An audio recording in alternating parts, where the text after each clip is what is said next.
Hello, everyone. My name is Tammy Williams, and I'm a professional learning coach with the West Kentucky Special Education Cooperative. And today we're here to share with you an overview of social emotional learning, including information regarding its 5 competencies that have been identified in the research. The goal of today's session, which is considered Module 1 of a 2-part series, lays the necessary groundwork for understanding of the prerequisite information prior to moving to Module 2, which deals with the effective implementations of the zones of regulation. We want to make sure that we have laid that groundwork for you and that implementation goes smoothly and we all have a clear understanding of the goal of the zones. So let's get started. So let's take a look at our agenda today. You'll see that we have identified 4 subcomponents of social emotional learning that we're going to be looking more closely at: self-regulation, executive functioning, sensory processing, and social thinking. But we also want to draw your attention to the visual on the right. This is the conceptual framework for SEL as identified by CASEL, which is the Collaborative for Academic and Social Emotional Learning. CASEL has an integrated framework promoting intrapersonal, interpersonal, and cognitive competence in individuals. So we'll look at those 5 areas: self-management, self-awareness, responsible decision-making, relationship skills, and social awareness. All of these are integral and interrelated as we teach children and support children through their social emotional development. And as we begin to look at the information through the zones, it's important for us to make the connection between the curriculum framework of zones and how it aligns and embeds the lessons and activities that meet these 5 competencies. So let's take a look at some vocabulary terms and definitions that are important as we talk about SEL, as we talk about the zones curriculum framework, and the development of SEL within our students. So first of all, we have the definition of SEL, social emotional learning. That's the knowledge, attitudes, and skills necessary to understand and manage our emotions. It's our ability to set and achieve positive goals, feel and show empathy for others, establish and maintain positive relationships, and make responsible decisions. So as we're considering a curriculum to teach SEL or a curriculum framework in which we are going to embed that curriculum, I want to make sure that you always remember to make sure it is aligning with the competencies within the definition of SEL. So does your curriculum have information that supports teaching kids to manage their emotions, how to understand their emotions? That's just one of the things that you will see in the zones. The next vocabulary term we see in our content today and in our next module is social thinking. That is our ability to apply our cognitive skills to those social situations.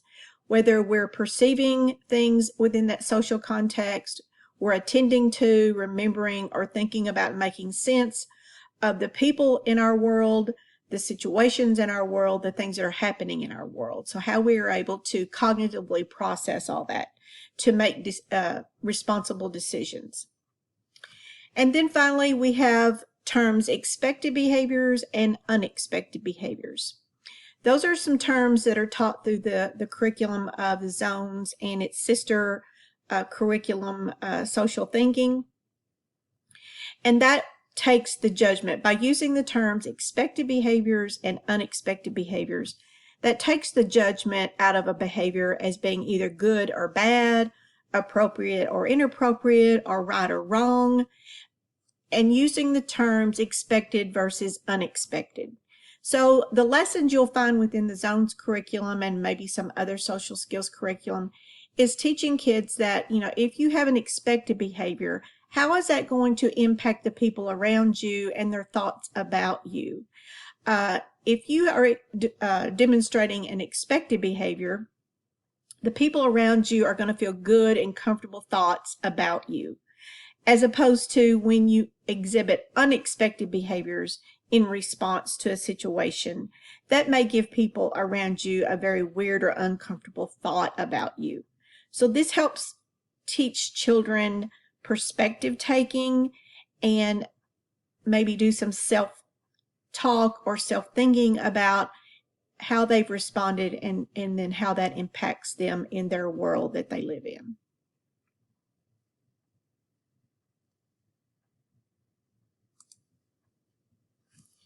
So why should I, as an educator, invest the time to embed social emotional learning throughout my curriculum day?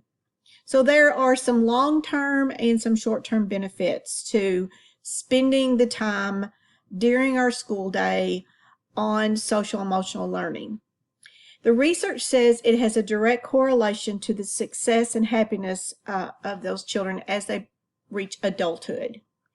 However, as a lack of these skills, it is also correlated with increased chances of employment, divorce, poor health, and possibly criminal behavior and imprisonment.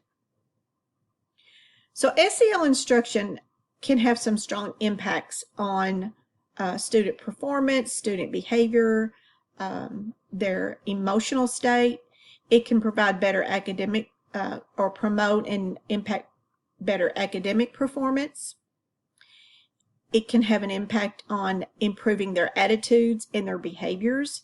How many of our kids come to school unmotivated to learn? They won't make a commitment to school. They'd rather not be there. The time they devote to their schoolwork sometimes is at a minimum, and just overall it results in better classroom behaviors. So that is our target for improvement. So the things that we want to reduce or have a result of fewer things happening, that would be fewer negative behaviors, decreased disruptions to class behavior. That may include noncompliance and aggression. As they get older, that can turn into delinquent acts, and overall disciplinary referrals.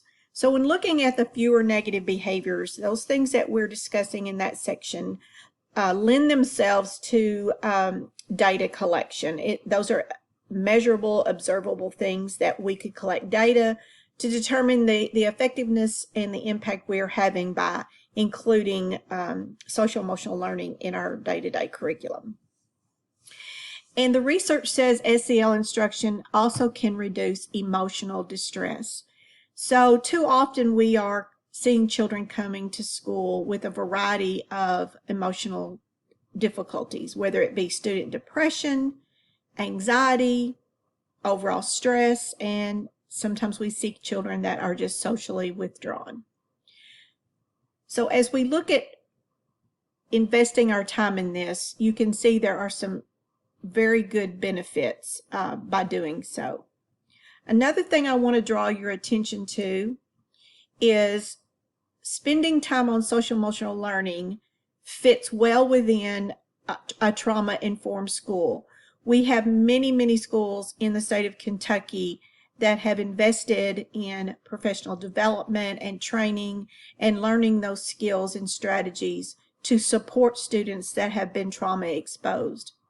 So social emotional learning supports those efforts.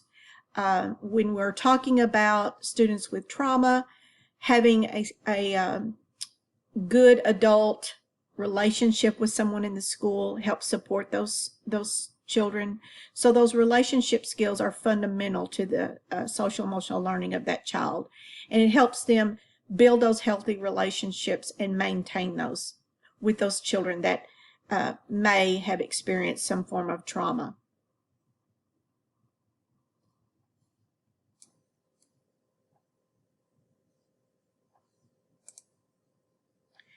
All right, we're going to take just a few minutes to watch a short video on SEL. Cross your fingers. We've been having some technology difficulties with the embedded videos within our recordings. So let's try this.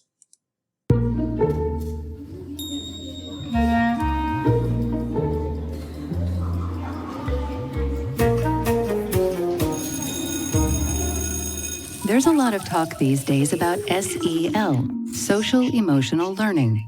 But what exactly is it? Social emotional learning is the process of learning social and emotional skills, and it's just as important as learning reading or math.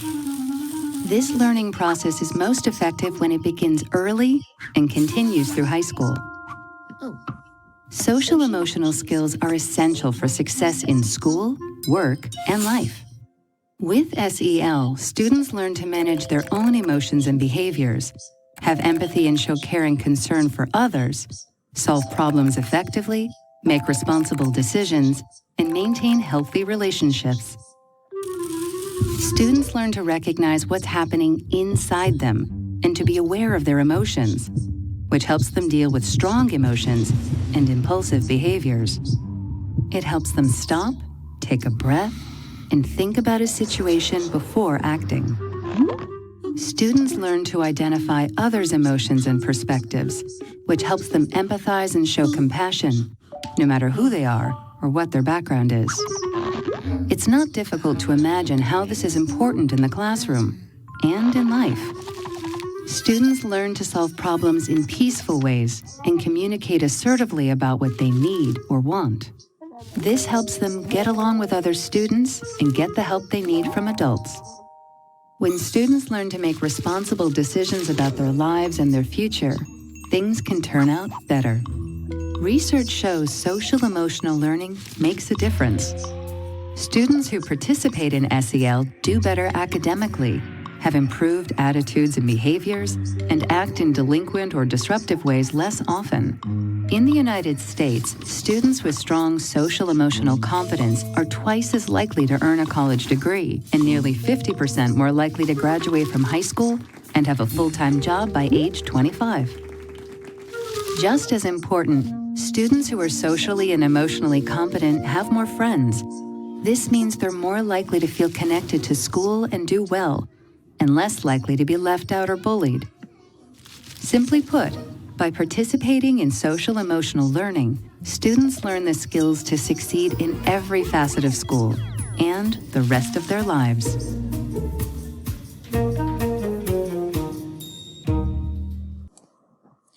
Okay, we've had a good overview about the definition of social emotional learning, and now we're going to begin breaking down into those four components, the first one being self-regulation. So we're going to talk a little bit about that. So the definition of self-regulation, as you see on the screen, is the ability to modify behavior to meet situational demands, how we respond to those situational demands. It's also our ability to delay immediate gratification, internalize societal rules, and that includes some of those hidden societal rules, and utilize attentional, emotional, and stress responses in their fulfillment of goal-directed actions. So we're going to sort this out by behavioral self-regulation and emotional self-regulation. Both of those fall within that regulation component that we need good development in. So in looking at the behavioral, I look at that as the outward result of how we've responded maybe to some type of emotional or environmental stimuli. So that's the ability to act in your long-term best interest consistent with your deepest values. It actually allows us to feel one way but act another. So for example, oftentimes the night before or the morning of, we are really dreading going to work. But you go because, well, typically I go because I know I want a paycheck. I want to provide food for my family and shelter for my family. So even though I feel one way, I act another. And that's behavioral self-regulation. Then when we look at emotional self-regulation, that's that internalizing that is going on. It's control or at least influence over our emotions. So that might include you being able to talk yourself out of a bad mood or calming yourself down when you're angry. You may feel like you want to act one way, but you're able to cognitively think through that and adjust your mood and calm yourself. So having some strategies in both of these categories, having some tools to use is extremely important that we teach our children and ourselves. And that's what the zones of regulation incorporates within their curriculum framework, is teaching the children to understand their emotions, to put words to their emotions, to understand how their body feels, their self-awareness in response to the social settings, and learning how to use the tools that they've been taught to respond with the behavioral self-regulation. So again, looking at self-regulation, we talked about behavioral and emotional. We're going to look at some of the components: emotional regulation, executive functioning, sensory processing, and social thinking. So those four things: regulation, executive functioning, sensory processing, social thinking. Let me take you back to the beginning of our presentation. Those are some of the main things that we see under social emotional learning, things that need to be understood and supported, and tools taught with our children.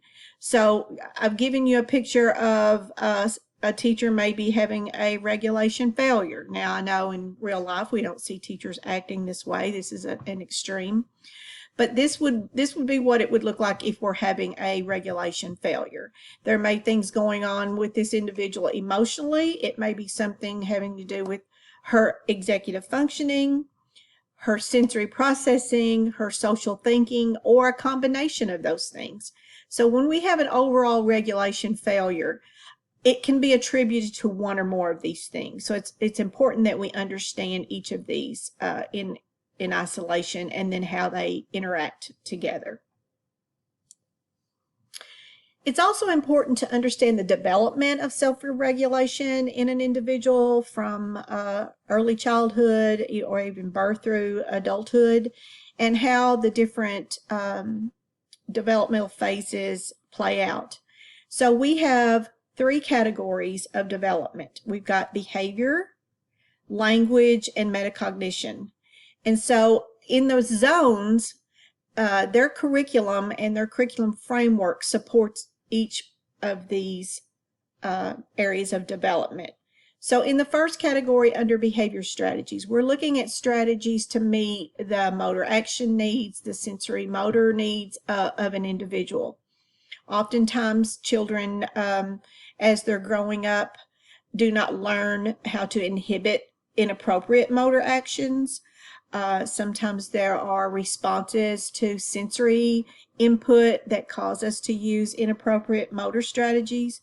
So it is our job as educators to incorporate in our SEL curriculum strategies to address this area. We're going to be looking more at sensory integration in a bit, but I would recommend to you for the sensory motor strategies to collaborate with your occupational therapist, your occupational therapy assistant, for supporting and making recommendations with students that have true sensory motor deficits. The next area of development that we see in children are their language strategies, and that language developing across time.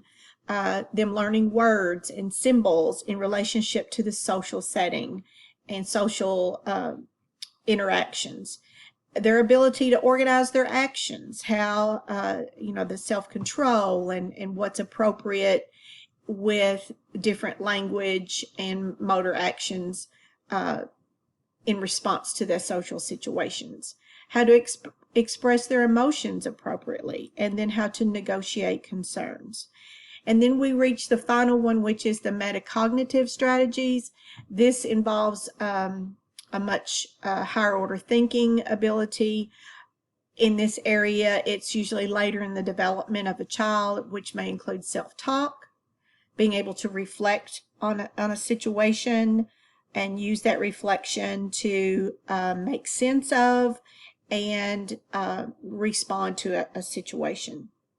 And then that involves also perspective taking. I don't know about those of you that are with us today, but in my years of experience of teaching students with emotional behavior disabilities, and then as a director of special ed and dealing with our students that were on the autism spectrum, it is often very, very difficult for those children to be able to take the perspective of others and understand that other people maybe think or feel, have different values, etc., than they do. And then understanding different social conventions. I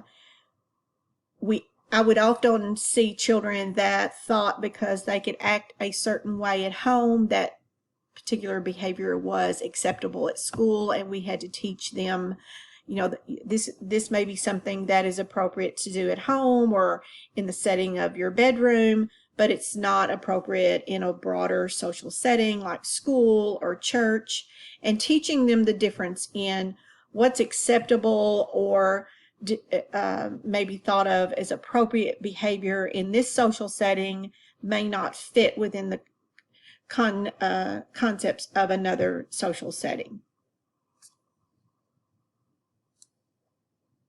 So again, thinking about the developmental milestones that we see in the development of self-regulation with children, we are going to look at this on a timeline, and we're going to start off with looking at a child at the 2 years of age. By the age 2, we should expect with their self-regulation that they have developed the ability to delay their responses or delay their actions, that waiting in response to either sensory input or a social interaction. We should also see a 2-year-old, a typically normal developing 2-year-old, being able to behave in accordance to a caregiver's expectations, without any external motivators. They've maybe learned a routine, maybe they've learned appropriate acceptable behaviors in response to things with the caregivers in their presence without having to be prompted or maybe reinforced in some way. And by age 3, we see children with an increased ability to express their emotions appropriately. Now, that is not to say that we don't still have some children at age 3, even normal developing children, depending on certain circumstances. Maybe they've been sick, maybe there's been some stress at home. It's just an occasional thing that they may have a meltdown. But these children that tantrum frequently, have meltdowns frequently, it's usually in response to some neurological system, whether it be their executive functioning or their sensory integration or just some other unknown situation that has caused them to have a meltdown or a tantrum more consistently. So co-regulation is their ability to regulate their emotions and their behaviors in response to another person. So they're co-regulating alongside another individual, whether it's another child, an adult. So that involves co-regulation. Then on the ladder of development, we are now reaching preschool, and I'm going to just, for the sake of things, say these are usually our 4 or 5-year-olds. And at 4 to 5 years of age, preschool age, we are seeing children become more flexible when things are maybe changing in their world, whether it's schedules or routines or individuals that they have to adapt to. They're also able to use rules to guide their behaviors. So just think about your typically developing child and the preschool classroom. They're typically learning routines, learning structures, learning to take turns, and learning to manage their behavior in response to those rules. By age 4, that preschool level, they're also able to produce some strategies to calm themselves or to reduce the tension. So a child with poor self-regulation may be missing those strategies, and we have to incorporate that in our instructional day. So looking at the strategies for reducing tension, and then the next one, reflecting on behavior. I was a preschool director for many years, and there would be times I would be visiting classrooms and I would see those teachers helping students. They would be modeling those strategies to help them calm themselves or help them deal with conflict with another student, whether it be during center play or on the playground. But that's why the developmental levels between 2, 3, and 4 are so important. So then at kindergarten, we see children at this level being more conscious and aware of the individuals around them, the students around them, engaging in more group play. As a child develops, when they start out with learning to play, they start out with parallel play before they learn to engage with another student and then a group of students. So by the time we reach kindergarten, that student or child should be able to work with a larger group of kids and have an understanding of, fairness and taking turns and just responding appropriate socially in that social setting. By second grade, we're looking at more independence and students being able to manage their own needs. So as we've gone up this continuum of development for self-regulation, I want to draw your attention to the importance of those early childhood developmental years in forming and establishing a good foundation of learning with those children and teaching them giving them the tools of how to regulate both emotionally and behaviorally. So that's why we do a lot of things at the preschool level that involves learning through play. I've just listed a few things and you're probably thinking, well, those are just games, but think about what has to be done during hide and seek and Simon Says and some of those other things. They have to consider other people's feelings. They have to respond to other people's social and emotional responses. They have to learn to wait their turn, which is involving the interaction between themselves and someone else. They have to show some inhibition to some impulsivities. So there's a lot of cognitive and learning routines and following rules and co-regulation and being flexible. A lot of times I would have a child, they were not flexible because when they lost the game or they weren't the winner, they would have a meltdown. So we want to teach children how to participate in these activities and apply their self-regulation skills. So the next time you see some preschoolers and you think all they do is play, think back to this training and how we're actually teaching them self-regulation through those activities. So there are other factors that go into play which affect the development of a child's ability to self-regulate. One being poverty. There are many stressors related to poverty that negatively impact the neurological development or the neural network development in the brain associated with self-regulation. I don't know if you've had any training on poverty and its effect on the brain development. It's very, very interesting. And that can include the effects of things that could possibly happen in a home that is living within the boundaries of poverty that affects a child with trauma. So that trauma exposure lens that we talk about in our trauma-informed care is extremely important to remember how that has possibly impacted that child's development and their delay in their ability to regulate. And then parenting, the parenting skills, the parenting styles, what kind of role models has this child had in that parent's ability to regulate their own behaviors.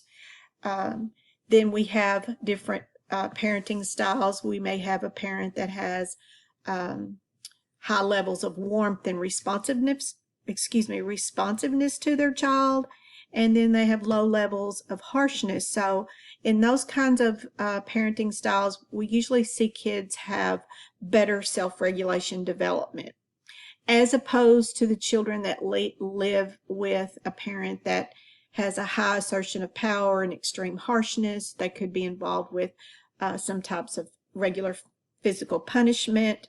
That can lead to a child's poor ability to self-regulate. The next one is high levels of maternal distress. That can inhibit the development of self-regulation as well.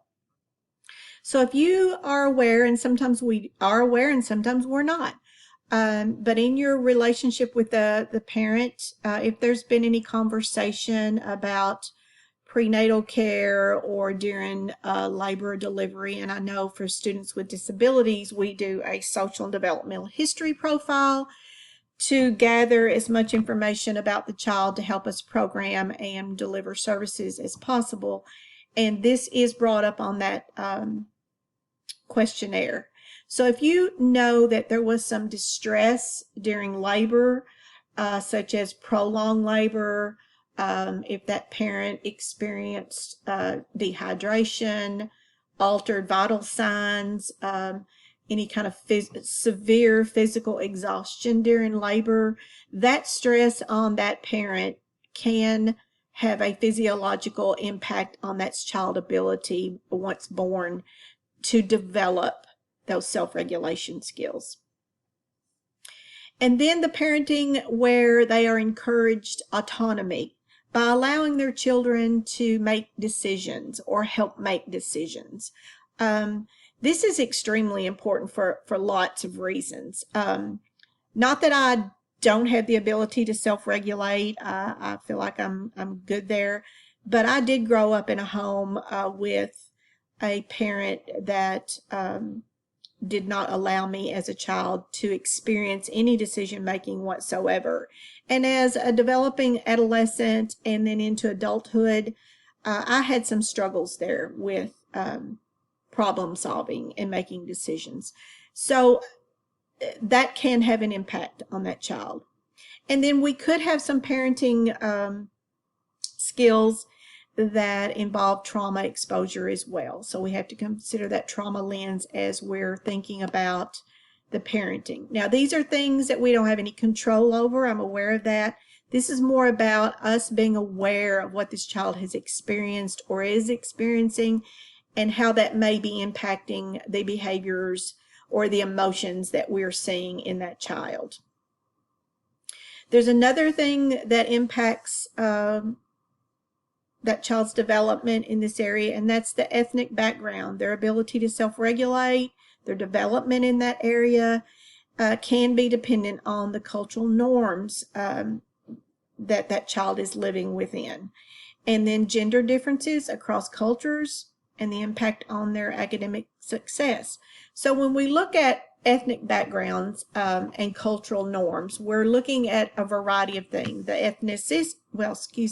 ethnicity, the socioeconomic background that child is coming from, anything that's going to put that child at a disadvantage. And not to say that because they come from one culture or another that they're at a disadvantage, but they come with their own set of norms and expectations sometimes, and how they're raised, value systems. And so in being taught as a young child prior to coming to school, acceptable behaviors and how to deal with their emotions, that can be culturally driven. And the last one listed here are those school-based interventions and how those factors impact that child's development and self-regulation. So we have various forms of trainings in the school setting right now that have found to be effective. I know we are here to discuss SEL in the relationship of implementing the zones. The zones is just one curriculum framework. There are many others out there. We're not saying this one is the best, but we want to stress that we feel like the zones aligns with the components, the competencies that are noted in the research for self-regulation. So we think the alignment is very, very strong. So other interventions that can be embedded within the zones, within other curriculum frameworks, mindfulness activities. I know there's been lots of discussion and trainings, and you can find a lot of information right now about mindfulness practices, brain breaks, different activities you can embed throughout your day to help children regulate. There are social emotional learning games that you can find. But then one of the most powerful interventions that we can do is to explicitly teach those self-regulatory strategies, the self-awareness and the social thinking, those competencies, to explicitly teach them strategies for each one of those competency areas. So my background lies within the field of special education. I was a special education teacher, as I mentioned, for a number of years, and a director of special ed for 13 years, as well as a preschool director. So I can't go without mentioning maybe some additional needs in regards to self-regulation when we're dealing with students with special needs. So they often require additional direct and explicit instruction. When we're going to be embedding and incorporating SEL instruction throughout our school curriculum, all children need it direct and explicit, but a student with special needs often needs it more frequently, and breaking those skills down into smaller parts so that we can set some manageable goals so that child feels some success along the way. These students often need additional models and opportunities to practice. So where a typically developing child, or a child that may just be at risk and showing some periodic regulation issues, many of our special needs kids need additional models and additional opportunities. And we use visual supports with lots of different students within specially designed instruction and supports within their IEPs. This is an example here on this screen, just one example of many that you will see of visual supports to assist a child in understanding, accessing the tools, making decisions, and just thinking through their behavior and their emotional states. So that is one thing I feel like the zones is just amazing at, is the visuals, using the colors, bringing it into a framework that a child can understand and easily access and go to. So we embedded in the district that I worked in, and my co-presenter in Module 2, she embedded the zone, or they implemented the zones in the elementary school that she served. And we had these visuals in multiple settings. We had these visuals in the classrooms. We had these visuals in the guidance counselor's office. If a child needed it in the speech room, we had these visuals in multiple locations throughout the building. And then we often need to look beyond natural social reinforcers for some students with special needs, and even maybe some other students. I always, when I'm talking to teachers and coaching teachers about reinforcement, we need to think about layering reinforcers, as like primary, secondary, and having layers of reinforcement for some kids that need Some need immediate reinforcement where others can delay that reinforcement. But natural social reinforcers are often not enough for our students with special needs. So again, we want to stress the importance of making time to include SEL instruction and supports in our curriculum, and the importance of understanding the developmental stages.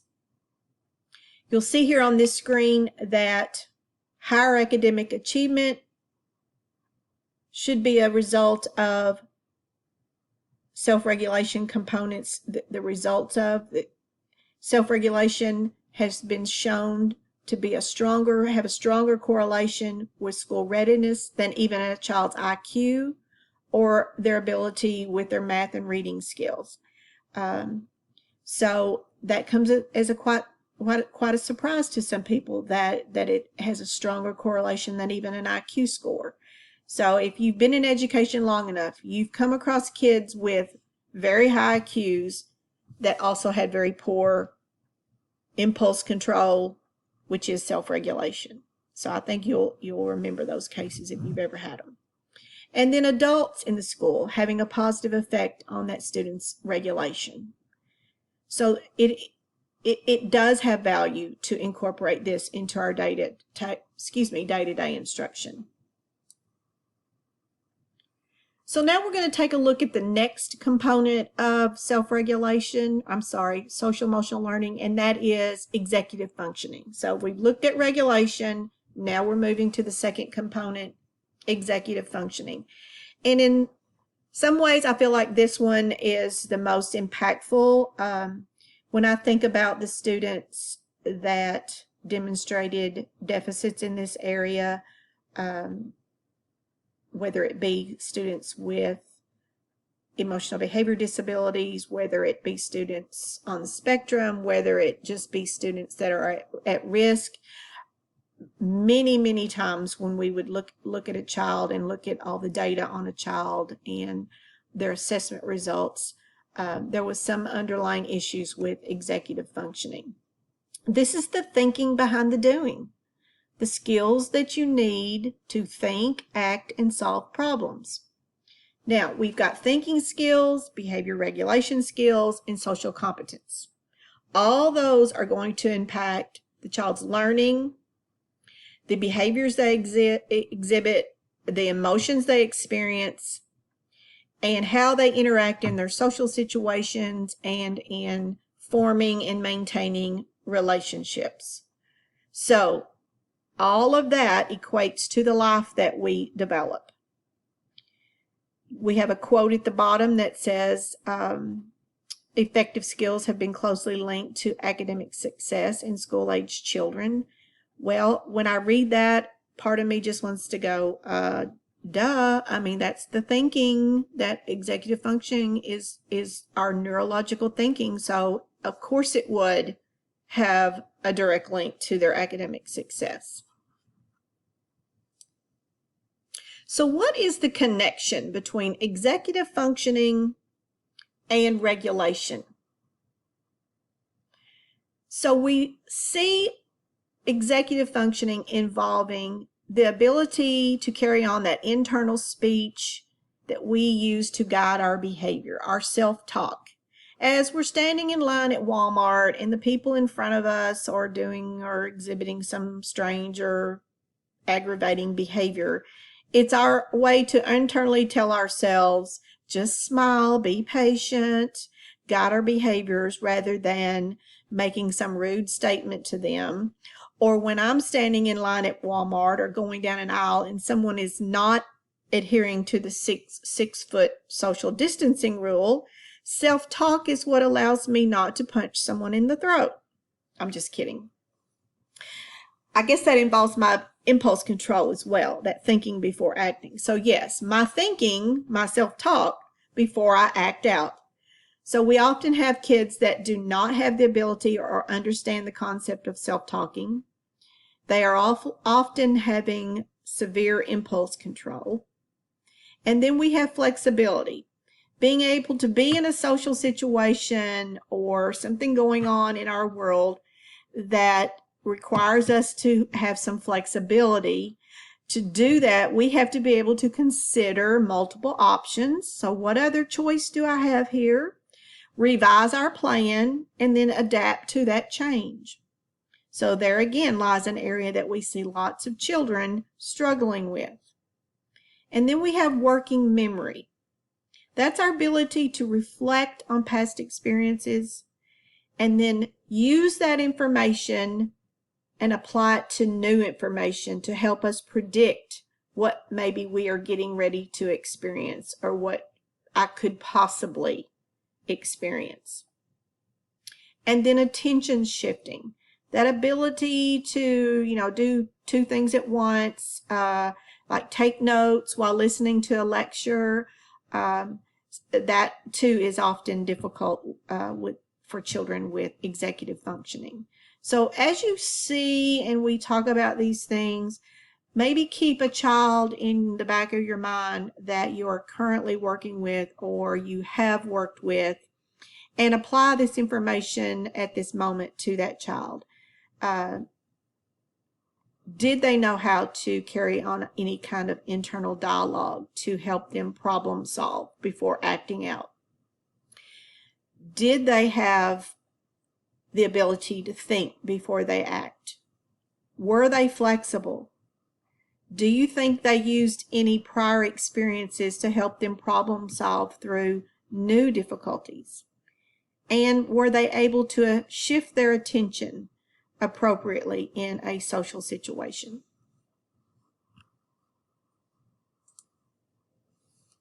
So on this slide, we're going to look at piecing out executive functioning into three categories: thinking skills, behavior regulation skills, and social competence. So if you've had any training or classes on executive functioning, a lot of this information is not necessarily new to you. I mean, most of us know that if a child is struggling with executive functioning or an individual is struggling, then they have trouble planning and organizing and carrying out time management, those kinds of things. So I'm not going to go into all of these in depth, but I do want to talk a little bit more about working memory.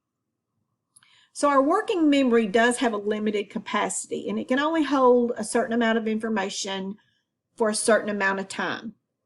It is extremely important for our ability to reason and then guide our decision making and behavior.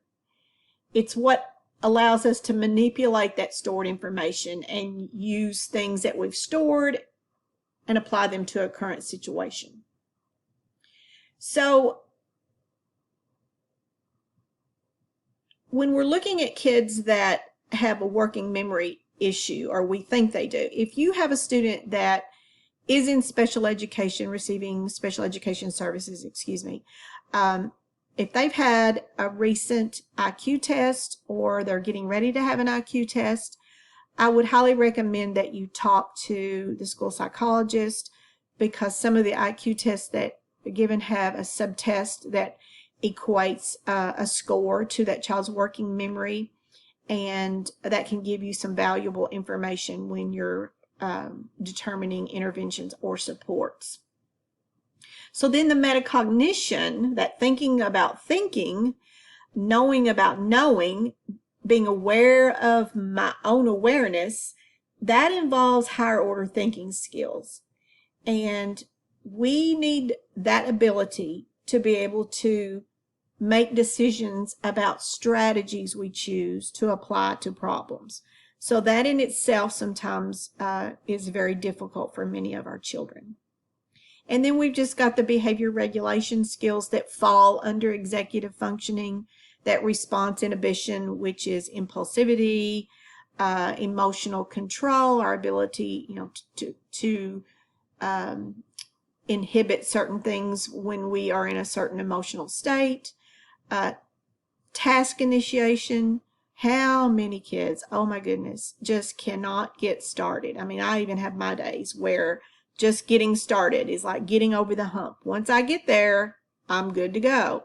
But just initiating is a struggle. And then that goal-directed persistence. We have had some discussion with another school district that intentionally provides explicit instruction on what they refer to as, well, I'm going blank now. It's their ability to stay persistent. Oh, persistent struggle.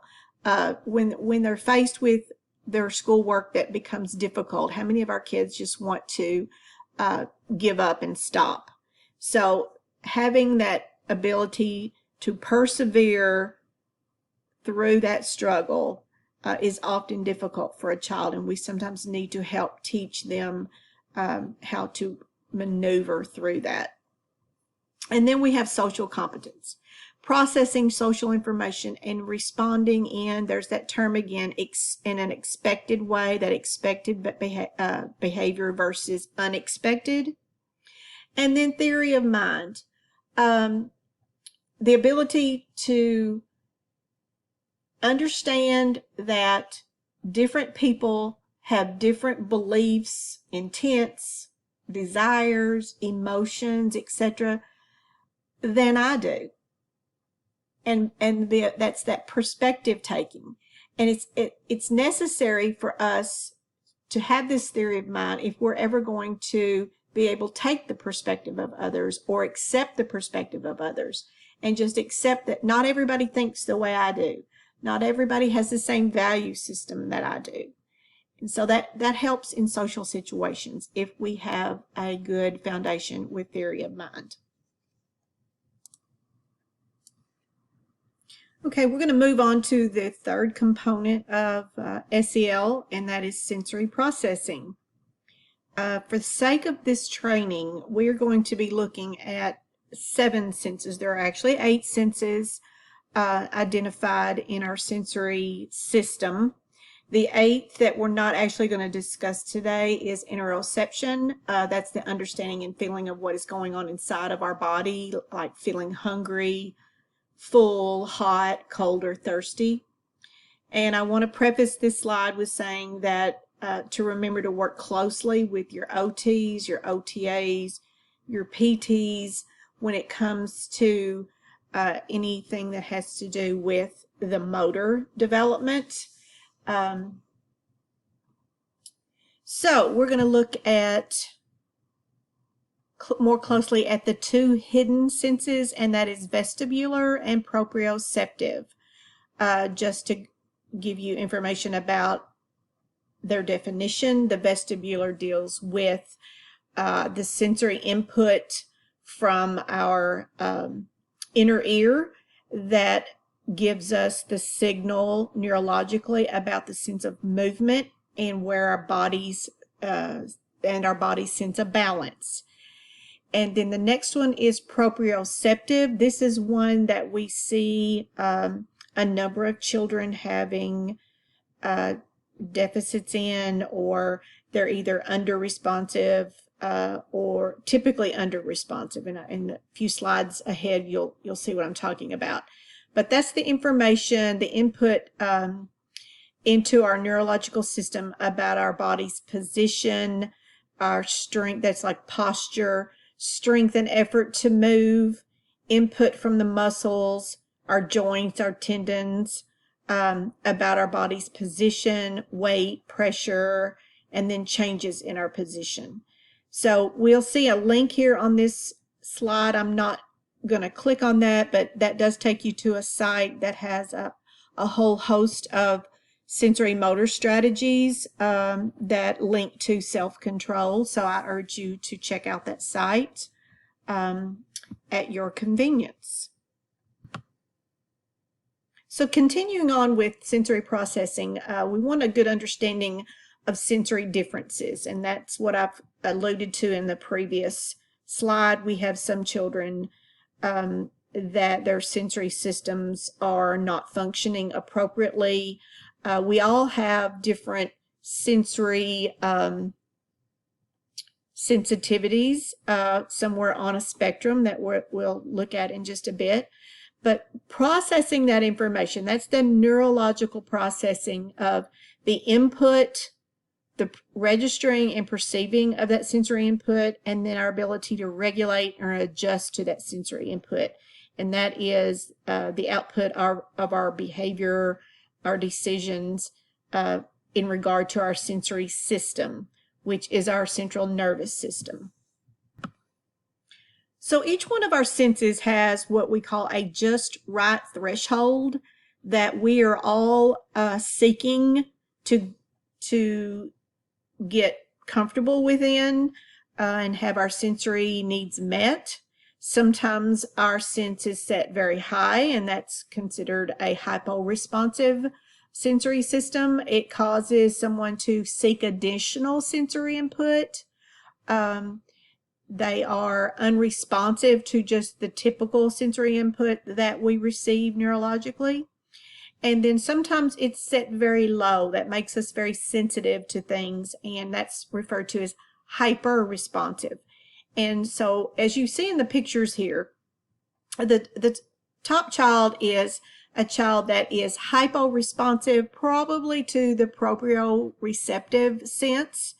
And so he's seeking additional movement to his muscles and his body. The little boy on the bottom is the example of a child that's being hyper-responsive or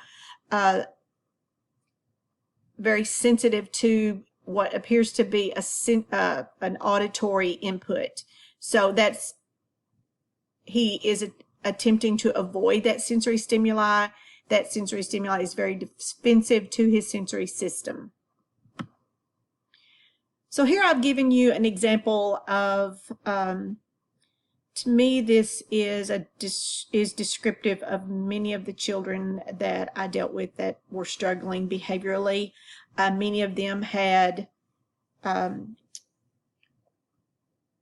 unresponsive response to their proprioceptive system, and they were continually seeking out ways to regulate that, so they were under-responsive.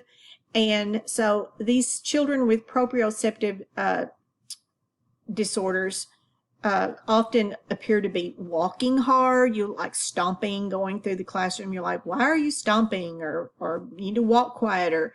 They're sometimes the ones in line that are pushing or breaking their pencils all the time or their crayons because they write too hard. They don't have that regulation of the sense of that motor control and how hard it needs to be.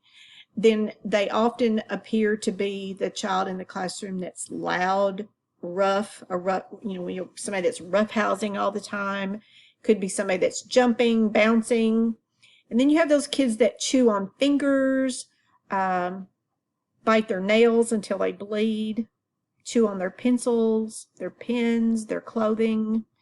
And they typically enjoy tight clothing.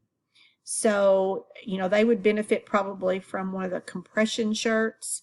So as I was preparing this slide and reviewing my information about this sensory unresponsiveness to the proprioceptive system, I was brought back to my firstborn child, who is now a grown man. And that was prior to my becoming an educator, prior to my knowledge about the sensory system.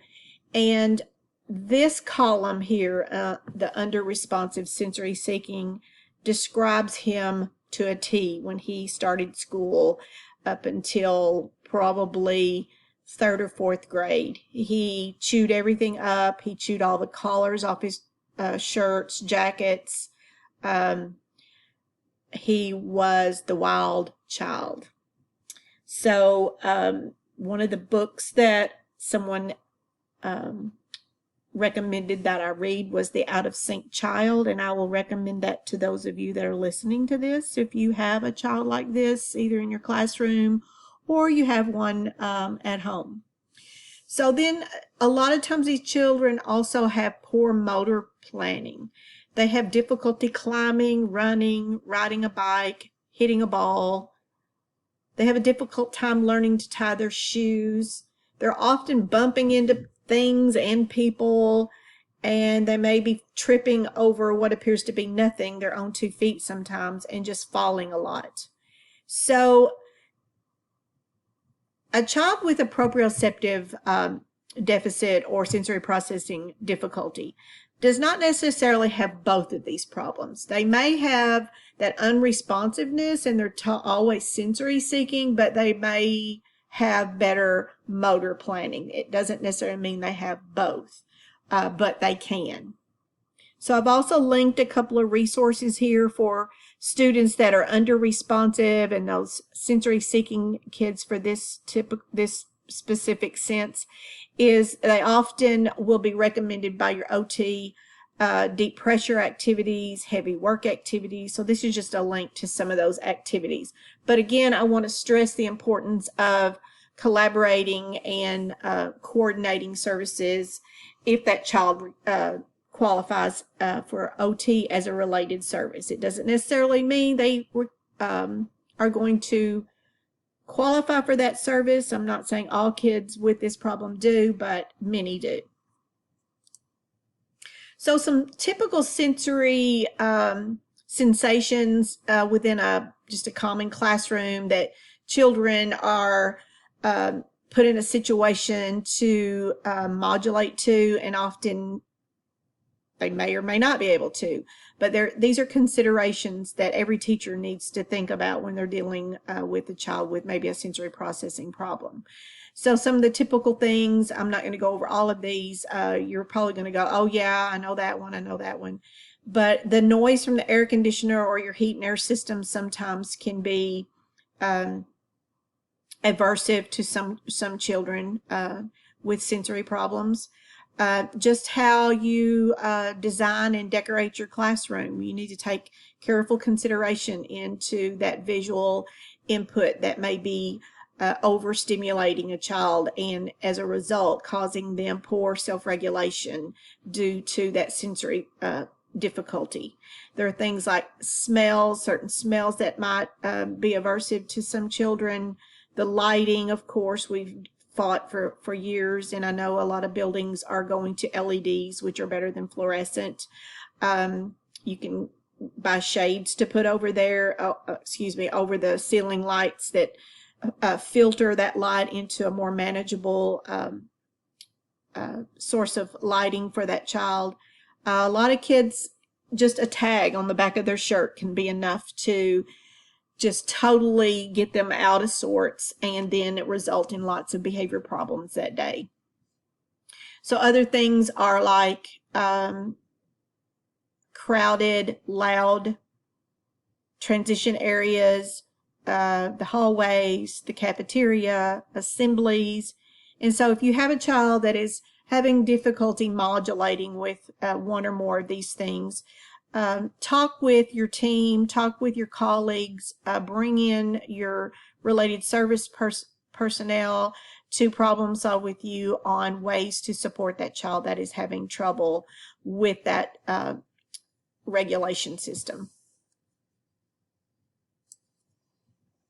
So as we were building our bank of resources for the zones of regulation, one of my colleagues came across this Bitmoji virtual classroom, and I have a link here at the top to that it's actually a PowerPoint or a Google slide presentation that they use this with their children through virtual instruction. And so I thought this was the perfect time to share this with you. I would love to open it up and show you some of the components of this. It doesn't want to seem to fit within my audio recording very well at this time, but I will tell you that everything within this Bitmoji virtual classroom, everything is interactive, tons of things for the children to click on related to the zones if they're needing to indicate what zone they're in, about their emotional state on any certain given day. It takes them to those sites. It takes them to the tools that they have to work through problems, help them think through the problem solving, help them with that thinking, social thinking.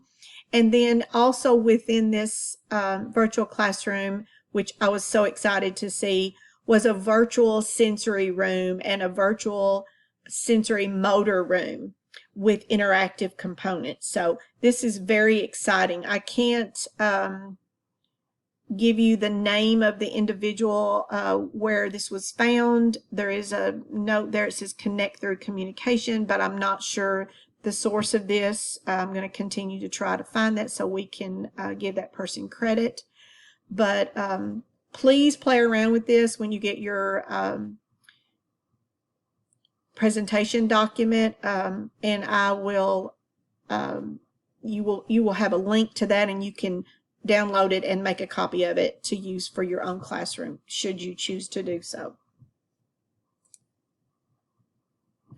Okay, before we leave the sensory processing section, I did mention earlier that all of us, whether we have a sensory processing disorder or not, we all fall on a scale of avoiding to seeking within all of these sensory input that we receive, whether it's auditory, visual, touch, smell, taste, our vestibular system, our proprioception system.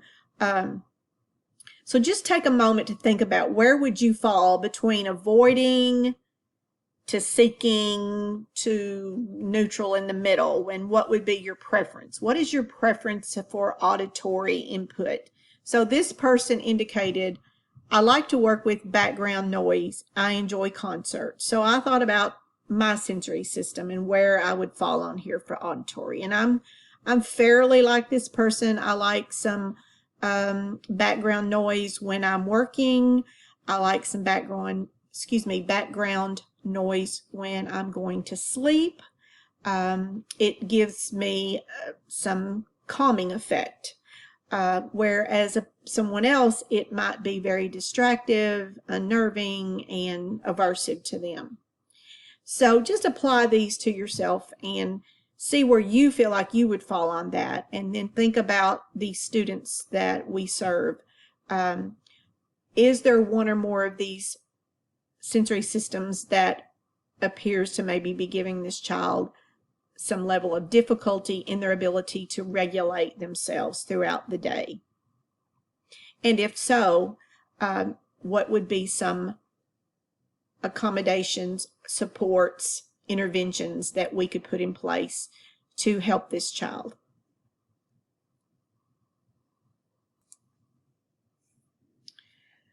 So in thinking about tools that we could use to help students regulate, we're going to think the way this Venn diagram is laid out, sensory supports. What sensory supports can we provide?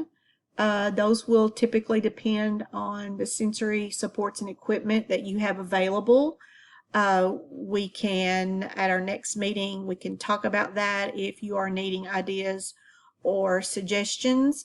Some of the links that I have provided you during the slides regarding sensory integration do have resources and information regarding what you could use for different sensory difficulties. Also, remember your occupational therapist is your #1 resource for this information. The Zones of Regulation curriculum framework does incorporate the use of all of these three types of tools, and really is well established with the calming techniques that are taught through their curriculum framework, and most importantly, the thinking strategies. So if we get back to the thoughts that we've talked about in some of the previous slides about social thinking, about regulation, about the sensory processing, and some of those things, here's where we apply tools to those situations. We're going to look at some calming and thinking strategies on the next slide. So referencing back to the zones of regulation that we are preparing for, we need to be thinking about developing classroom tools to support students' regulation. And so we just saw in the previous slide in the Venn diagram that we need 3 categories of strategy: sensory supports, calming strategies, and thinking strategies. And I've given you a visual that links directly to the research and directly to what is included in the Zones curriculum. So you'll see in the first picture, this is what we often see set up in a classroom, whether it's a sensory corner, sensory station, sensory area. We call them different things, calming center.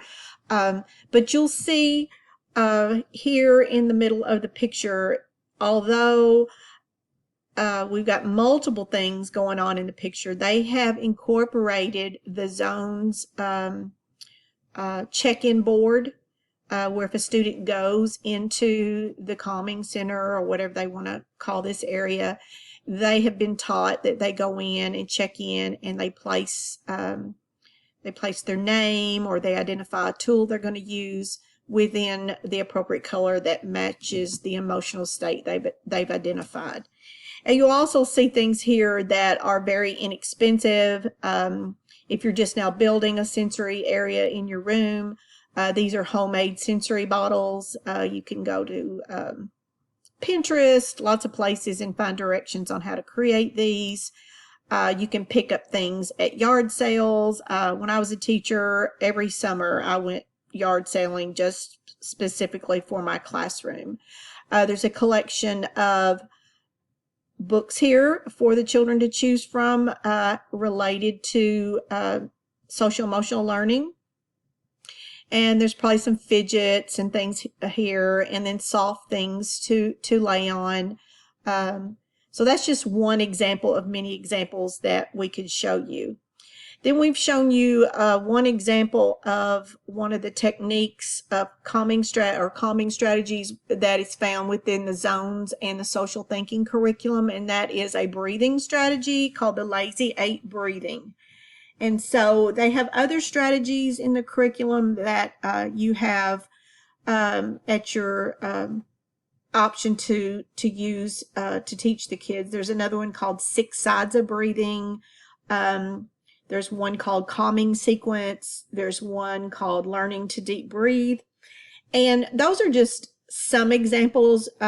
When you look into the research on mindfulness and you look online for strategies for mindfulness, you can find other breathing activities to use with children.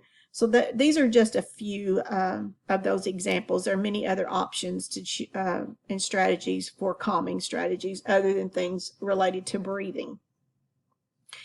Then there's the category of thinking strategies. And so here is just a visual of what they're using as a think space for students in the classroom. And this is an example from the Zones program.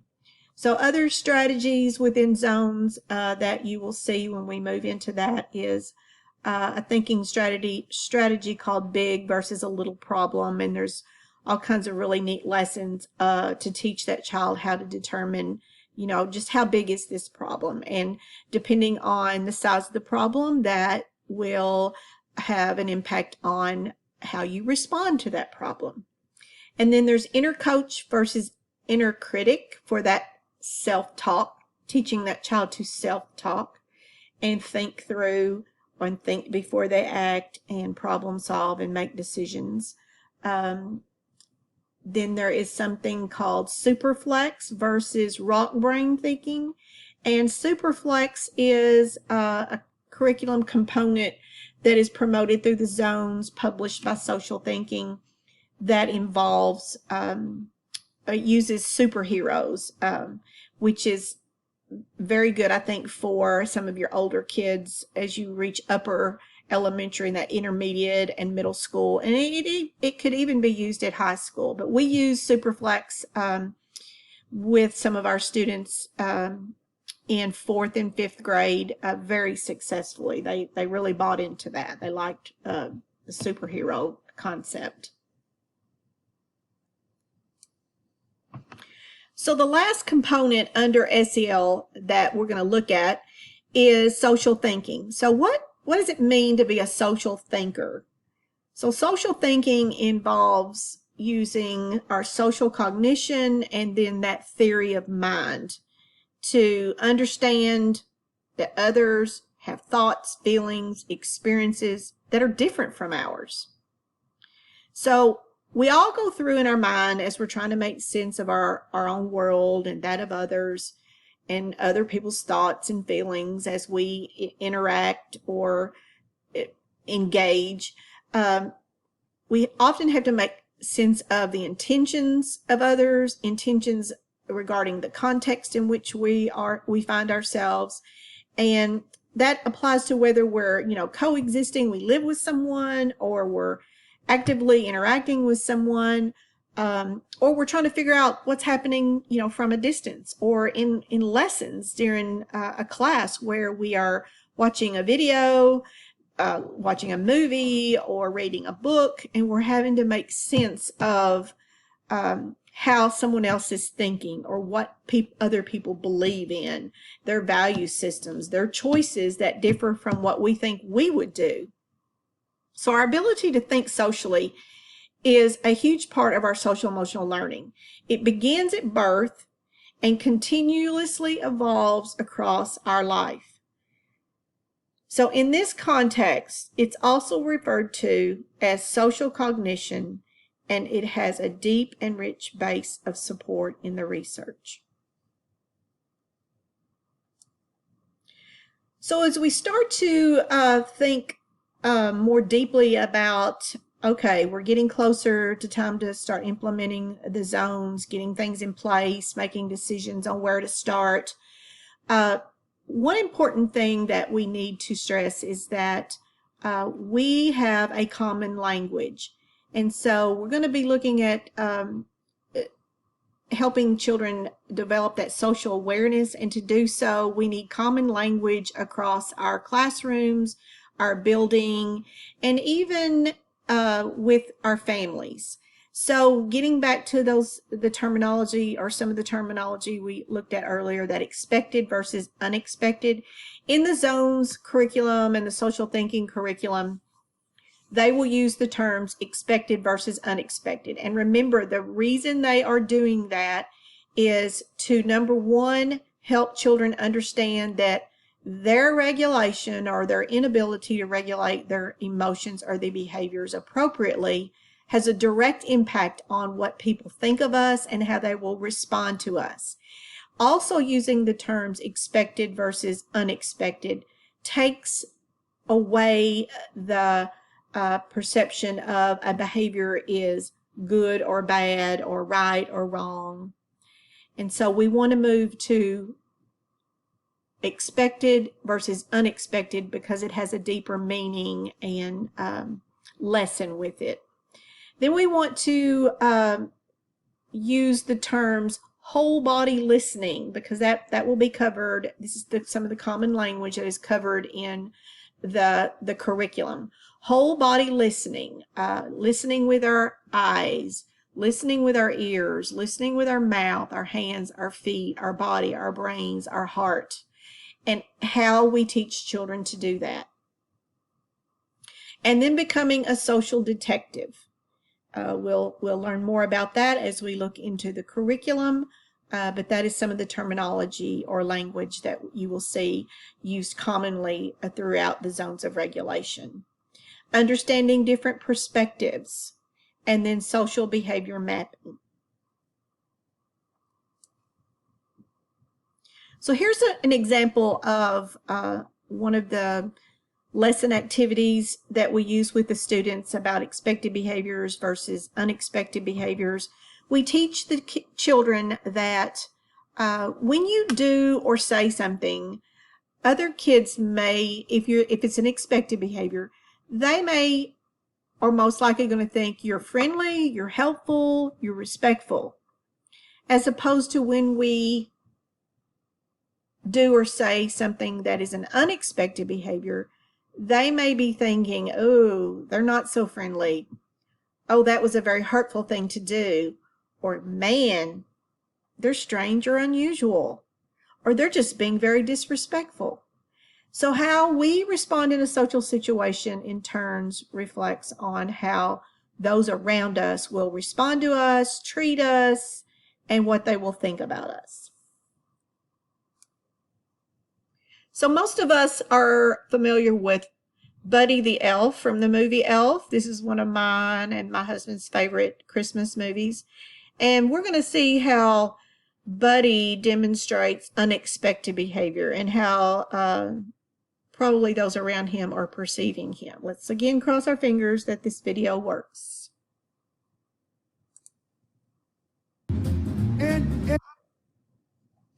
And not so well.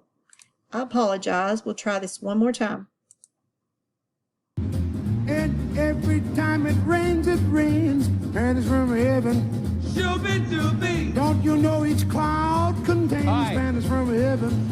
Shooby-dooby. You'll find your fortune falling all over town.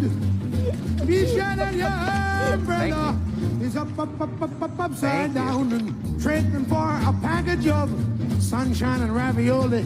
Macaroni, if you want the thing you love. You did it! Congratulations! World's best cup of coffee. Great job, everybody. It's great to meet you. Hi. Now come over here, boy.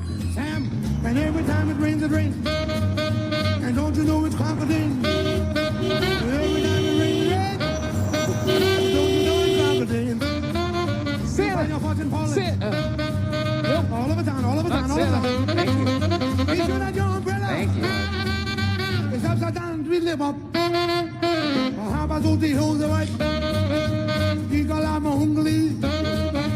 Zumbaloo the Zumbaloo. Oh, Bodley boys, oi. Hey, Baba, ha, boy. Ooh, Baba, ha, man. Woody, woo. Ooh. I knew I'd get you, I knew I'd get you. Let's go, let's go, let's go.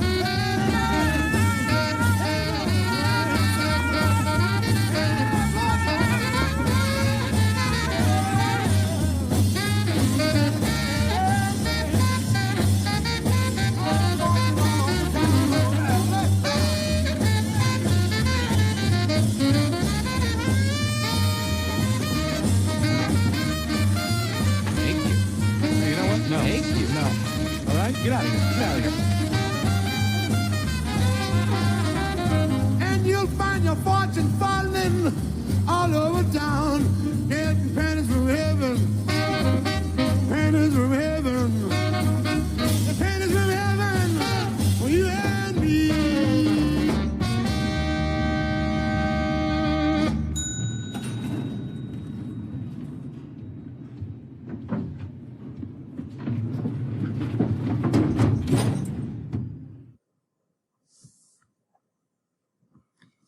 So did anyone notice how the people around him were responding to him? You could see their facial expressions. You could almost read their minds. He was either aggravating them or making them uncomfortable or giving them thoughts of, yes, you're a strange guy. So even in New York City. So here I'm sharing with you one additional slide on developing that common language, and this has to do with the whole body listening. These are some excerpts from some of the curriculum through zones and social thinking instructional tools for teaching whole body listening. And I just wanted to share with, I know some of these are somewhat elementary, but I do want to assure you that they also include curriculum pieces for older kids. There's a little video there linked, Sesame Street, a Biscotti Karate. I don't know if any of you ever remember watching that, but it's a really cute little video that you could use with your students when you're doing instruction on whole body language. But I'll spare you of that video today since we just watched Buddy the Elf. I mentioned earlier that the Zones of Regulation partners with another company. They collaborate. The creator and founder and CEO of Social Thinking and the creator and founder of the Zones of Regulation work collaboratively together and have aligned their curriculum framework with the curriculum that is published through Social Thinking. The creator of the zones has a background in occupational therapy, and Michelle Garcia that you see here in the picture, her background is that of an SLP. So I think this brings two worlds together that are experts in the field when we're talking about the components of self-regulation, or not social emotional learning, excuse me. So I also have a link there at the bottom of the slide to the Social Thinking website for their curriculum material. But their curriculum is designed to teach students how to understand how the social world works rather than simply learning social skills and rules. So I've used a number of social skills curriculum across my educational experience as a teacher and then as an administrator. And I feel like they did not always go beyond teaching isolated social skills and rules. So this curriculum framework also explores concepts of the thinking about others, which is also something that is not incorporated in all other curriculum sources. Looking at those shared environments, and then it teaches them how to regulate their own behavior based on other people's thoughts and expectations. So it really takes it to a deeper cognitive level within this framework of instruction.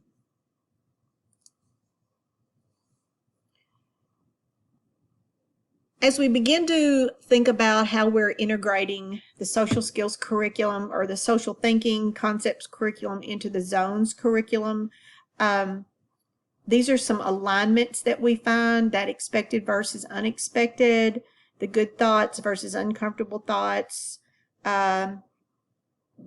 your behavior, changing your thoughts and feelings and changing the thoughts and feelings of others, teaching children how to map their behaviors and how to determine the size of the problem that may be causing them some stress or anxiety, and then that Superflex curriculum. Here are just a few of the materials that are supported through the frameworks of the zone, and most importantly, supported in the research for social emotional learning, those 5 competencies. I would strongly urge you, if you are going to choose any supplemental curriculum to use, whether you're implementing zones now or at a later time, that you understand how it aligns with the 5 competencies under social emotional learning, and that it does address one of those 5 areas. There are resources here for multiple ages all the way through high school. You'll see the hidden curriculum for understanding unstated rules in social situations. That's for adolescents and adults. You'll see the Superflex curriculum there. There are more components to that than the one I've captured here. And you'll also see some resources for them to learn how to think socially. So there's more resources than you're seeing on this screen. I just couldn't capture them all. So if you go to the website on the slide with the author and creator, go to that social thinking, I think it's socialthinking.com, you can see all of the resources they have to offer. And when we meet face-to-face, I know we won't always be able to meet face-to-face for Module 2, but when we do meet face-to-face, we have a lot of these materials purchased for loan and review. You will be able to see them if you come face-to-face, or if you want to borrow them, we will get them to your Director of Special Ed. Just send the message through them and we will try to make them available.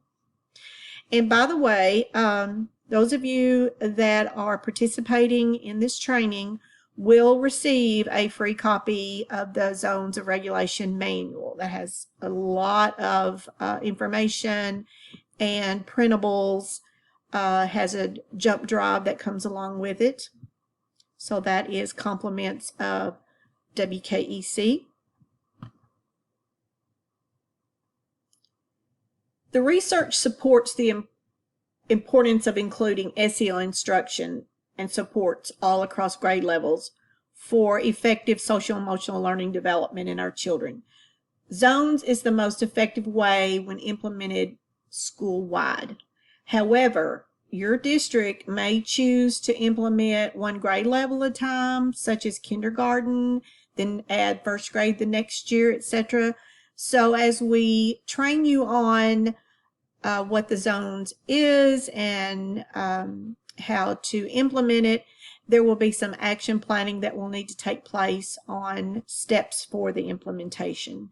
So your team, we do suggest that a team participates in both of these modules for greater fidelity of implementation, and we can help with that implementation if it's necessary, depending on where we are in the next few weeks with our instructional platforms in our schools. But we did want to come back to this slide and just stress that if you are implementing it, that we have that common language across settings, reminding you that zones, it focuses on emotion, emotional regulation, problem solving, social thinking, etc., and the tools to apply to those situations to help them stay in the most optimal emotional state. And zones supports involving community and parent connections. The manual has resources to assist you with that. It has some sample parent letters, some sample assembly dialogue that you might have with your staff. So it does a good job, I feel like, of supporting you to include and incorporate your parents and your community. And I will say that we will discuss when we meet in Module 2 about ways that this can be implemented virtually, and then pieces that can be taught to the parent to use within the home setting. So this crosses all settings as far as a support system. So we're going to close Module 1 with just providing you with the link to the Zones of Regulation website. They have a lot of resources on their website. And we are also going to share with you some additional resources listed here, and some of our references to things we incorporated within our training. You will see a Facebook group here that I highly recommend you, if you are on Facebook, go to that site. It is a Facebook group, and ask to join that group. They let you in very easily. But on that Facebook group site, they share a lot of great information, and they actually have a file set up on their group where they upload documents. They've uploaded lots of resources, PowerPoint presentations, activities for children. There is just an amazing array of resources. This concludes our first module of the training.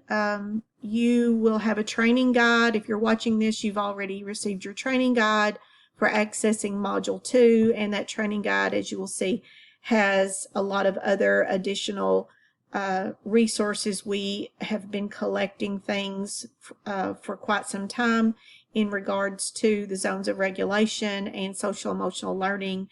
Really too much to put in just 2 modules, but that's where we're going to start. So if you have any questions, concerns, you need any additional information regarding the training, please reach out to me, tammywilliams.com, tammy.williams@wkec.org, or my colleague, Kayla Jones, at wkec.org. If you are already scheduled for Module 2, we will see you soon.